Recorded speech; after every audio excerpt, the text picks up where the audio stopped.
Welcome.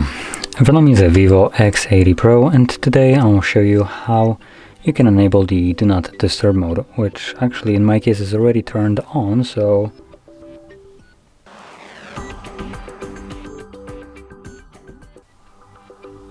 I'm gonna quickly turn it off. There we go.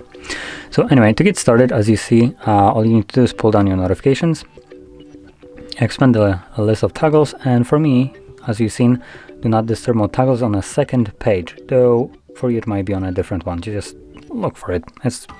The name is written on there, so it should be easy to find. Now once you find the toggle, you want to hold it.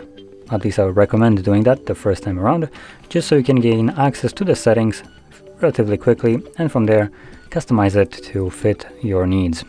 So you can choose who can call you, or what apps can, or actually who can call you and message you, what apps will be able to bypass the Do Not Disturb mode, and also alarms and other interruptions. Along with below that, we have a schedule option, so you can set it up so it automatically turns on and off.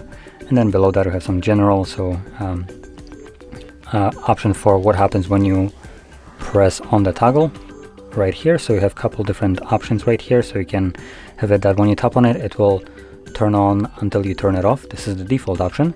Then you have for a specific amount of time, so 1 hour, but you can change it to be more than that. Now when you set it up right here and for instance select it that way, it will always turn on for 3 hours.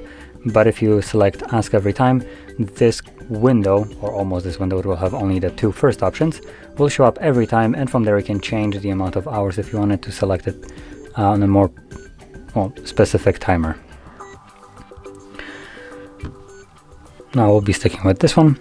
And also last thing, we have display options for hidden notifications, so just how the notifications will be displayed. Now once you went through the settings right here and customize them to your liking, you can turn on your Do Not Disturb mode by simply tapping on it. Now this is for the manual use. For the automatic one, so the scheduled route, all you need to do is make sure that the scheduled is toggled on right here by checking it like so. And if you want to customize it or add a new one, you can add one here or customize it by tapping on the gear icon. So there we go. So that being said, if you found this video helpful, don't forget to hit like, subscribe, and thanks for watching.